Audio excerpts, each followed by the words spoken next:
Hello and welcome to the NCWLIFE Evening News on this Monday, April 6th. I'm Grant Olson. Here's some of the stories we have coming up for you tonight. Rivercom 911 has applied for a conditional use permit on its recently purchased property in Old Station. Mosquito populations are rising in the Northwest, as is the threat of diseases they carry. Cooler and breezy weather tomorrow with another slow warm-up through the rest of the week.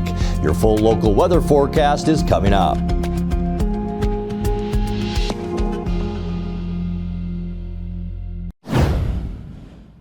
The Chelan-Douglas Health District has confirmed reports of Legionnaire's disease at the Colonial Vista Post-Acute and Rehabilitation Center in Wenatchee. Legionnaire's disease is a type of pneumonia caused by a bacteria, Legionella, which is found in water supplies. Colonial Vista began chemical treatment to control the bacteria in its water system on March 16th in coordination with the Health District and the State Department of Health. Health District spokesperson Maria Christina Monroe says results of the chemical water treatment are currently pending and the situation is actively being managed. Health officials wouldn't disclose how many people were sickened with Legionnaires, but said the figure was low. The Colonial Vista Rehab Center has capacity for up to 100 patients. Brooke Stevenson, Colonial Vista's Vice President of Corporate Communications, said today that residents are using the facility's water as normal and the Health District is managing the monitoring period. Rivercom 911 has applied for a conditional use permit on its recently purchased property in Old Station, which includes renovations to the existing buildings, covered parking, and a new 120-foot wireless communications tower. The two-county emergency dispatch center purchased the 2525 Euclid Way property last December and plans to move operations out of the crowded third floor of the Wenatchee Police Department building. Rivercom had previously purchased about 12 acres of land in East Wenatchee in September, but fell short of the $24 million needed to construct a new facility there.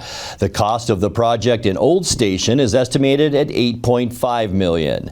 People can comment on their application through April 15th. A public hearing on Rivercom's construction plans is scheduled for April 28th before the City of Wenatchee's hearing examiner. Campaign fundraising in north central Washington state and local campaigns is taken off, with early numbers showing both tight races and major gaps. In the Douglas County Sheriff race, two candidates, Keith Siebert and Tyler Kale, are nearly even with over $14,000 each. Adam Musgrove has raised around $1,000. In the 12th district, incumbent Republican Brian Burnett has raised about $9,000, while Democratic challenger Stacey Willoughby is ahead with $11,000. Running for a second House seat is Adam James with a sizable $310,000 raised so far, challenging incumbent fellow Republican Mike Steele, who's raised around $23,000. Meanwhile, in District 13, Representative Alex Ybarra recently announced his run for the district Senate seat. He currently holds a war chest of around $35,000, which can be used for his Senate campaign. Another round of youthful would-be legislators can now apply for seats on the Wenatchee Junior City Council. That project was launched by the city last summer to engage young people in local government. The Junior City Council consists of 7 members and 2 alternates and serves as an advisory body to the elected council. 5 of the 7 current members will reach the end of their terms on August 31st, and new hopefuls can apply until May 31st to fill those seats. Members must attend at least one official city council meeting per quarter and collaborate on at least one community initiative or policy recommendation. Students can apply online or contact the Wenatchee City Clerk's office for more information. When we come back, the Colville Tribes will hold an exhibit in May on missing and murdered Indigenous women, girls, and Two-Spirit. And the annual effort starts again this week to suppress and monitor northern pike in Lake Roosevelt, with gill netting of invasive pike beginning now and running through mid-June. I'm Grant Olson, and you're watching the NCWLIFE Evening News. When life gets stressful, jumping into your passions can help you find your calm. Avoid vapes, which contain nicotine and can make feelings of anxiety and depression worse. When it comes to your mental health, choose what matters. Choose you. Vape companies market vaping as a de-stressor, but nicotine can make feelings of anxiety and depression worse. 90% of those who quit felt less stressed, anxious, or depressed. When it comes to your mental health, choose what matters. Choose you.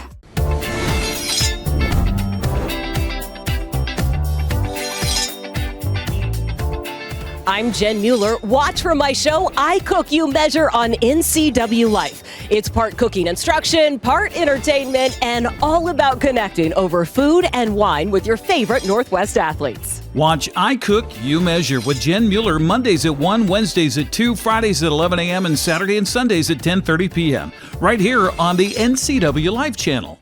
Apple Valley Honda is bringing the future of driving to you. Introducing the all-new, all-electric Honda Prologue EV. Say goodbye to gas stations and hello to a whisper-quiet ride and zero emissions. The wait is over. Finally, a local option for a quality EV from a brand with a track record of exceptional quality and reliability. Experience the Honda Prologue EV for yourself at family-owned Apple Valley Honda. Stay close to home and visit us at Apple Valley Honda today for the life you live. Your favorite local channel is now available for free on your smart TV and connected streaming devices. Watch live programming and catch up with the latest shows on demand. See the local stories that matter to you. NCWLIFE, now on Roku, Fire TV, and Apple TV.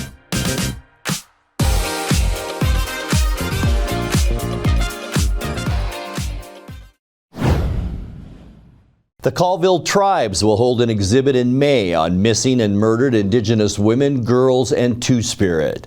The program, titled Still Seen, will spread across 3 floors of the Lucy F. Covington Government Center, featuring red dresses to symbolize absence, waiting, and shared responsibility in the community.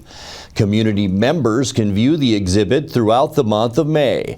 A 2-hour training will take place on May 5th, led by the Minnesota Missing and Murdered Indigenous Relatives Office on the issues of human trafficking and exploitation in Native communities. Other events featured throughout the day include a screening of a documentary and a Native American drum group. Colville Tribes Chairman Jared Michael Erickson calls the event both a memorial and a call to action.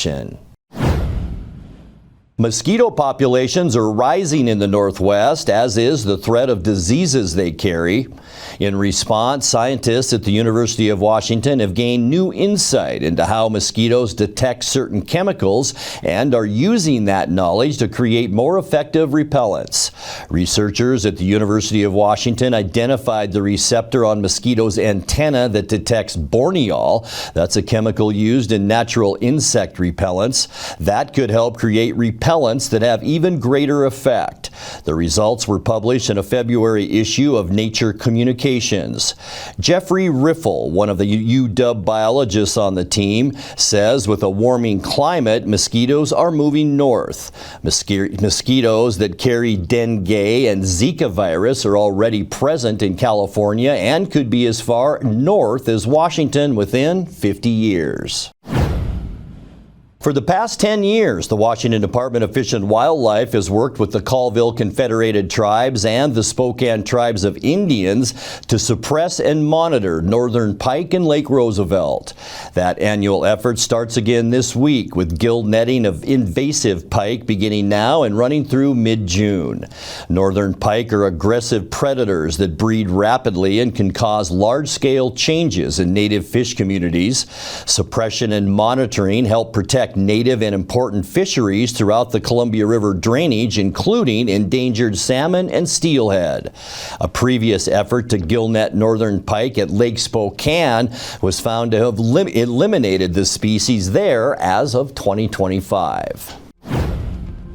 Coming up next in tonight's feature story, we will tell you how recent Wenatchee River flooding has affected the local winery and bed and breakfast, the Warm Springs Inn, when we visit with the owners. Expect a big cool down with windy conditions on Tuesday. I'll have your local weather details coming up, and Kate Calvin will be in with a look at sports as the NCWLIFE Evening News continues after these messages. High school sports is back. Join us all spring for live coverage of Wenatchee and Eastmont soccer, baseball, and softball. Brought to you by our platinum sponsor, Alpine Air Heating and Cooling. Coverage also sponsored by Global Car Care, the Highlander Golf and Grill, Apple Valley Honda, Sangster Motors, Valley Tractor, Save Mart, Caldwell Banker, Biosports Physical Therapy, and Dick's Heating and Air. Your home for high school sports, as always, is the NCWLIFE channel. Highlander Golf Course and Grill, your place for fun, food, and friends. Happy hour every day, 2 to 7. Try their brand new menu and famous prime rib every Saturday night. Planning a celebration? Book your holiday party, wedding, or private event, even in their exclusive simulator rooms. Highlander Golf Course and Grill, where every day is a celebration. Visit today. Mow, dig, haul, trench. The reliable Kubota BX Series subcompact tractor is highly capable. A smooth hydrostatic transmission makes for easy operation and versatile attachments that help you handle the job. The Kubota BX Series is the #1 selling subcompact tractor in the U.S. Talk to your Kubota dealer to schedule a demo.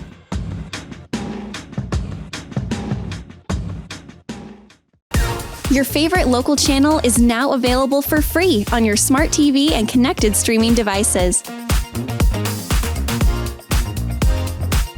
Watch live programming and catch up with the latest shows on demand. See the local stories that matter to you. NCWLIFE, now on Roku, Fire TV, and Apple TV.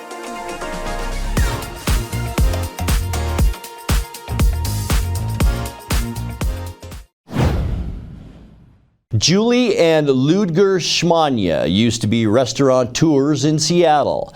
About 15 years ago, they traded in city life to start Warm Springs Inn, a bed and breakfast and winery operation in a historic house on the Wenatchee River.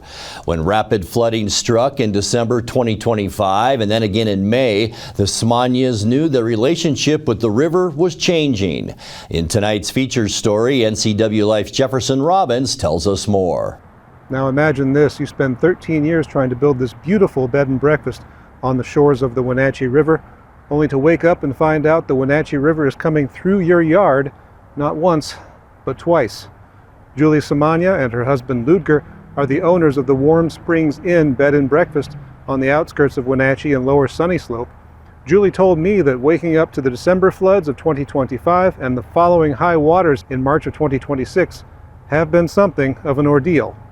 Yeah, we were very nervous. I mean, we never expected to wake up in the morning and see the water all the way up and into the house and into the gardens and completely coming through the orchard, like coming like it's fast like it is out there, just completely straight at us. So, you know, it was too late to go get the furniture out, so whatever was out there floated away or was damaged.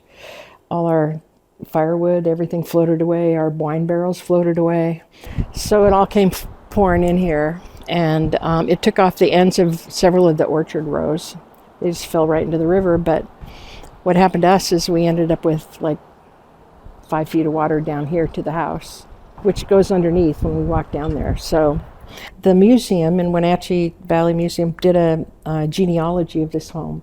So built in 1917, immigrants, of course. From then on, the genealogy says, a few other people, family related, owned it. It was a tuberculosis sanitarium. It was built as a craftsman. It was changed into this mansion, southern mansion looking thing sometime in the, 40s, 50s. Part of it is that the people who owned the Lorelei in Leavenworth, which is now the Wenatchee River Institute, the Lorelei was a bed and breakfast. They were sisters, and they had this house and the one up in that's now the Wenatchee River Institute. Yeah, the snow came, it was beautiful. We were all excited about it. People had booked reservations. The inn was full again so they could come over and ski. And then it just changed, almost instantly. So the fact that the melt happened as fast as the atmospheric river in December, it was as big a shock as December. It wasn't a slow buildup. I think there are reasons for that, though. Unfortunately, I think that there's been some man-made reasons. You can deny climate change or not, but I really see a change in weather patterns that are making this a bigger issue because the bypasses that were built aren't working for whatever reason. I really think that the river used to be 80 feet. The prior owner was here the other day, and you could walk out 80 more feet than you can walk now on land. So basically, which is why we own across the river, because it was land. So looking at the Google Maps, the historic perspective of how the river's changed is significant because it seems to have changed around a few pertinent years. Anytime you're this close to there's nothing more beautiful than being on a river, it's beautiful. We've just never in 13 years kind of had these issues. And if it was truly a 100-year flood, it must have happened twice in 100 years. I don't know. Maybe the last one was only a 50-year flood. I just think that it would concern anyone that's living on the river. And we've talked to the Department of Natural Resources. We've talked to the Yakima Nation. We've talked to Fish and Wildlife, the county, pretty much everybody that we needed to call between the sheriff's office for sandbags and Public Works, just trying to get a handle on what's the best approach. What kind of answers have you gotten when you asked that question? Mostly takes years to fix this kind of thing. So if we do, if they are able to fix the high water bypass up there so it's effective, I think it'll make a huge difference. If they could kind of continue to reroute the river the way it was intentional, to move away from this side and back over to that side. We're not sure until the water level goes down how deep it is. We can slope the bank. Department of Natural Resources said that, but we'd have to wait until the water's down to do any of that, and they were very good about giving us ideas, but mostly you have to get everything approved and permitted, and it'd probably be $150,000 of riprap that we'd have to spend on our own money and to protect both these properties. I don't know. I don't even know what that'd look like. Getting an engineering company would be important to do, and we haven't done that yet, probably mostly because the water came up again and it's just a little too wet to even survey it. Probably the smartest thing for anybody buying property on a river is to get that sorted out and figure out what you can do before the floods. So when the river level is low this year is probably when we're going to have to do the most work. So we kind of take these opportunities with quiet business to rebuild, refresh, renew, repot, whatever. And so I think that when we come out the end of this, that it'll be better. I just think in the low water, the end of this summer, we have to take a hard look at the banks.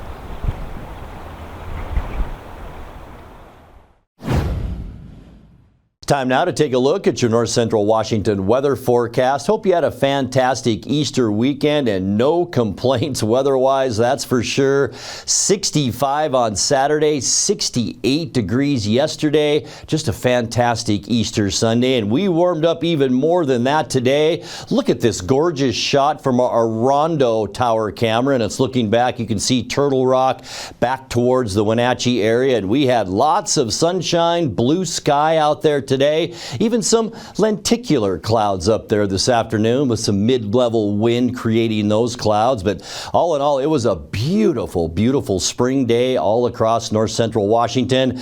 And all things, good things must come to an end. And this will too. Beginning tomorrow, we will see a cool down and the winds pick up. In the morning, we'll see winds out of the southwest switching to the northwest in the afternoon, about 15 to 25 miles an hour. We could see gusts as high as 45 miles an hour, but that will happen in our windier locations. Waterville over in the Columbia Basin could see those winds, and also could lead to some fire activity. That's what we're very concerned about right now. We all know it is super dry out there, so any fire activity tomorrow, just don't do it. Give it a couple days because we are going to calm down. And talk about a beautiful day. Today, we were close to a record 76 degrees unofficially. We might go up a little bit from there. 79, our record high temperature, and that was set in 1977. Look at our normal high, 59. We blew that away this afternoon, but we'll be getting closer to that as we move through the week. 45 this morning, 38 our normal low temperature, and our record low 30 degrees, and that was set in 2011. Sun comes up now at 6:39 and it'll set tonight at 7:38. All right, checking those temperatures as we get you into Tuesday. A noticeable cool down, that's for sure. 67s for Moses Lake and Ephrata, 66 in Quincy, 63 in Wenatchee, Entiat, Chelan, and up into Omak, and even a little bit cooler than that in the Upper Valley. 59 for Lake Wenatchee, 61 Leavenworth, and 62 tomorrow in Kashmir. But that will get us a little bit closer back to normal. We shouldn't be in the 70s right now, that's for sure. All right, tonight as we take a look at our surface map, we will see mostly clear skies. It will be a mild one overnight tonight with overnight low temperatures in those lower 40s, and you can see relatively clear throughout Washington state. And as we get you into Tuesday, this is where the changes come in. We'll see those windy conditions, especially in the afternoon. High pressure and low pressure very close together. That kicks up those winds. Going to cool us off too. Highs tomorrow in the low 60s, not the 70s. And for your Wednesday, this is where we begin to warm up again. Sunny skies on Wednesday. It will be mild. High temperatures for our midweek into the mid 60s. And we're going up from there as we get you into Thursday. More sunshine by the end of the week. Look at that. All of Washington state, just crystal clear skies on Thursday. That'll allow us to warm up into the mid and upper 60s on Thursday. And then Friday should be the nicest day of all. We will see sunshine as we get into Friday. Maybe a few high clouds creating some filtered sunshine for Friday, but warmer with high temperatures then again around 70 degrees. And then get ready for some changing weather as we come up on this upcoming weekend. On Saturday, look at all of this wind, especially in eastern Washington. Partly cloudy skies and cooler. We'll see high temperatures Saturday afternoon into the mid 60s, and we'll continue with some cooler temperatures as we get you into the end of the forecast on Sunday as well, with mostly cloudy skies. A little bit of a trough of low pressure here. We can kick off some rain showers, especially in western Washington and in the northern part of our state. We will see about a 40% chance of rain on Sunday. We'll cool down a little bit too with those showers, with highs Sunday right around 60 degrees. All right, time now for your 7-day forecast, brought to you by Colonial Vista Senior Living in Wenatchee, where comfort, care, and community come together. All right, overnight tonight, 43 degrees, big cool down and windy for Tuesday. We will see mostly sunny skies and 63. Lots of sun both Wednesday and Thursday. Beautiful days. 64 Wednesday, 67 on Thursday. Our warmest day will be on Friday with 70 degrees, and then windy conditions on Saturday and 64 with a cool down Sunday and a 40% chance of rain. High temperatures to end our forecast at 60 degrees. That's a look at your North Central Washington weather forecast. Coming up next, tonight's sports report with Cade Calvin and more as the NCWLIFE Evening News continues right after this.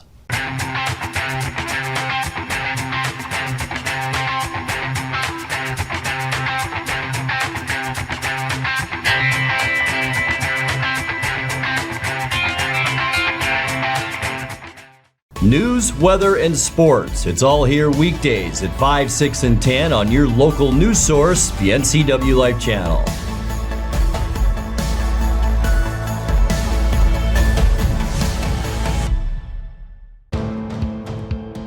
NCWLIFE channel is your local TV station. We believe in being the spotlight and mirror to the communities we serve in North Central Washington. Programming on NCWLIFE would not be possible without our sponsors.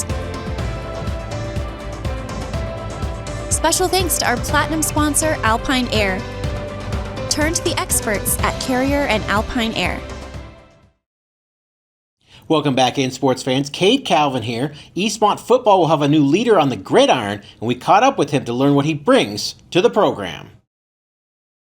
The Eastmont Wildcats are looking to return to the state tournament in 2026, and they'll attempt to do so under new leadership. Athletic Director Russ Waterman has hired Roy Rosenbaugh as the program's new head coach. Rosenbaugh brings an impressive resume. Most recently, he served as athletic director at Glacier Peak High School in Snohomish, but his success on the sidelines stands out. He led the Union Titans to an undefeated 4A state championship in 2018, part of a 7-year run where he compiled a 47-22 record overall. He also served as the first head coach in Glacier Peak school history from 2008 to 2015. As a player, Rosenbaugh was a Division I tight end at the Air Force Academy and the University of Oregon, before beginning his coaching career at Marist High School in Eugene, where he helped the Spartans capture multiple state titles as defensive coordinator. Now, he's ready for a new challenge in East Wenatchee, and says building a strong culture starts with one thing. I think we want to be about family. Being about family is powerful. I think that drives a lot of things, and if we truly say we're family, then we need to act like family, and family is there for each other when they need them. They're there for each other when the good stuff happens, when the bad stuff happens. Rosenbaugh,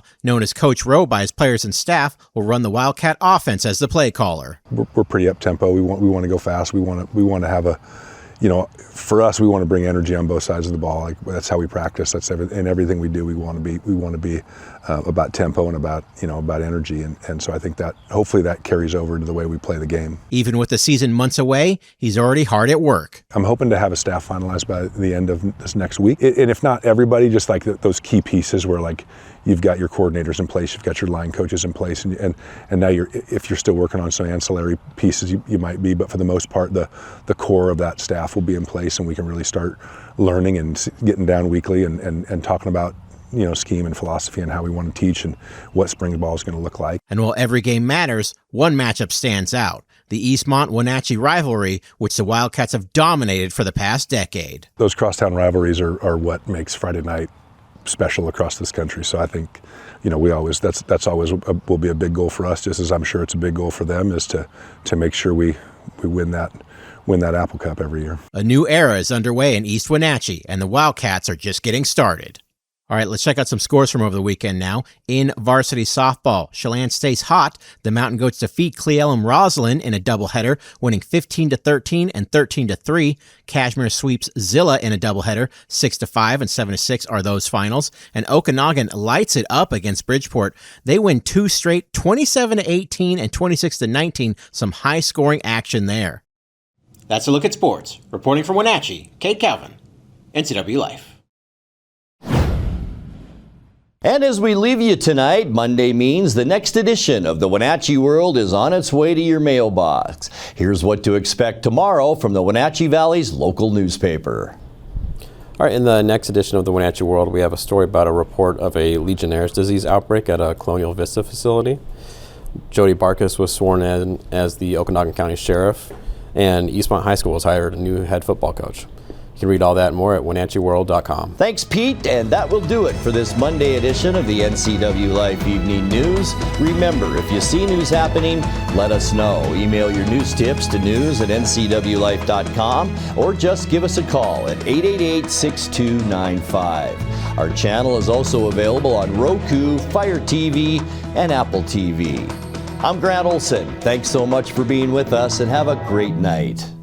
At Colonial Vista Senior Living, we believe life is meant to be lived fully. Our wellness programs inspire residents to stay strong, flexible, and confident every day. Here, curiosity is encouraged, friendships are nurtured, and every activity is an opportunity to connect, create and enjoy life together. We invite you to experience the lifestyle at Colonial Vista Senior Living for yourself and discover why so many call our community home. For over 35 years, the Sangster family has been not only representing GMC, but the entire community.